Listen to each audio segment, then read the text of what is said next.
Džordža Meloni norēģēja diezgan asi. Viņa pateica, pak, draudziņi, tam nu gan es nepiekritīšu uz sitienu, ka, teiksim, mieru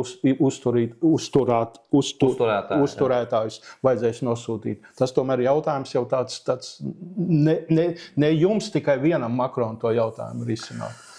Man liekas, ka viņam ir mazā Napoleona sindroms. Un viņam ļoti gribas, teiksim, būt par Eiropas līderi.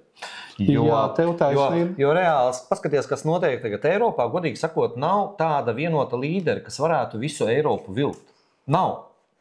Visi vecie, kas bija, teiksim, un tīpaši Vācija, viņi tagad ir pensijā, un tagad tie, kas pie varas ir, viņi ir tādi, es viņus varētu salīdzināt, laikam, ar Aināšu Leseru, tādi, kas ļoti daudz runā un maz ko dara.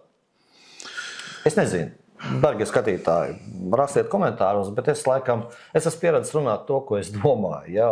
Un šajā ziņā man tik tiešām šie te vadītāji ir tādi, ziniet, kas tik tiešām runā, bļaust visādas tur, es nezinu, tur lozungus un tam līdzīgi, bet reāli darbi nekādi nav.